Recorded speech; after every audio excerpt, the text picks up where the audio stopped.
Hi everyone, my name is Charlotte Greenwell. I am a trainee solicitor in the commercial property department.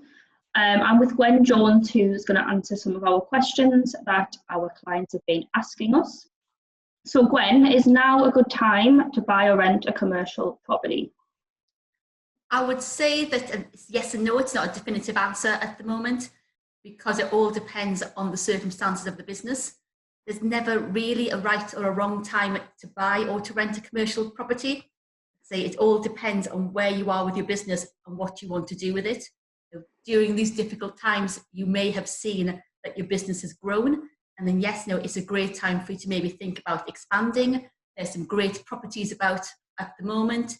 There's some great deals to be had with landlords, and so that may be a great time for you.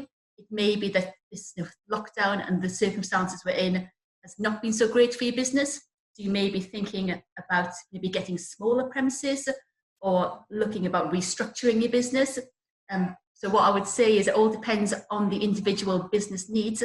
But if you're thinking about it, there's no wrong time, no right time to do it. It all depends on you. Great, thanks Gwen. What about your advice to tenants who are currently in their current lease and are struggling to meet their obligations and pay their rent in full?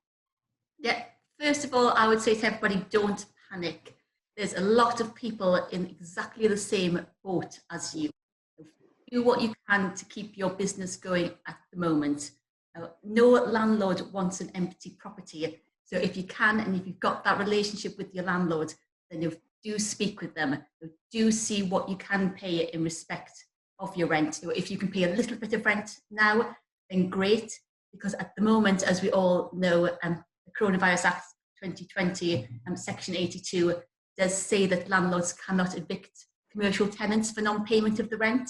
So that is in place currently until the 30th of June. So you've got a little bit of time to get that relationship with your landlord, to pay what you can off, so that when the 30th of June, or if that's extended, whenever the time comes and you need to repay all the rent, you're in the position to do so. Great, thanks Gwen.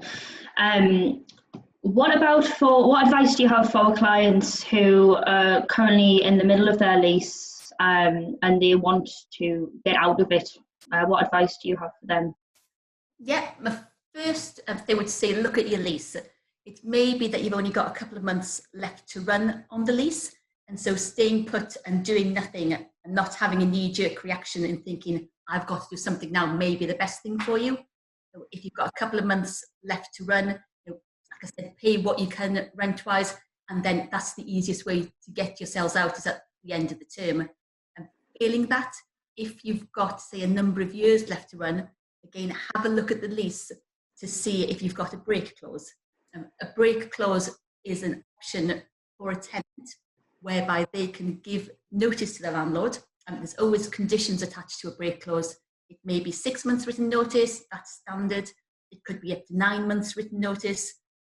So you write to the landlord to say, I'm going to break the lease on the agreed break date, but you have to make sure that your rent is fully paid up to date at that break date.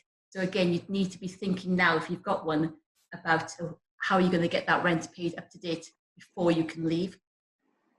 The other options and the other clauses for you to look at it in the lease is what's called the assignment clause and the underlease clauses, or underlettings. An assignment means that you can transfer the lease to another party, and there will be conditions attached to that, and you will need to get your landlord's consent before you can do that, and there will be associated costs.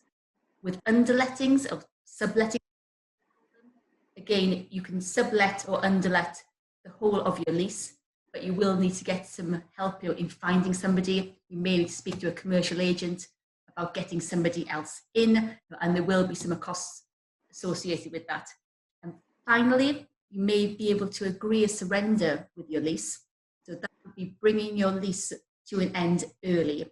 And be prepared for your landlord to have conditions. They'll expect some form of lump sum to get yourselves out early, because effectively they're agreeing to let you go and not have that guaranteed rental income going forward. But what I would say is, if you're thinking that you need to get out of your lease, if you're thinking you've got difficulties, go and seek some help. Go and speak to a solicitor. Come and speak to us. Speak to your accountant, because getting that initial advice at the very start is going to save you a lot of time, a lot of money, and a lot of worry going forward. Thanks, Gwen. So yeah, as Gwen was saying, if you do find yourself needing some legal advice, please contact us and we'll get the ball rolling. We're open as usual.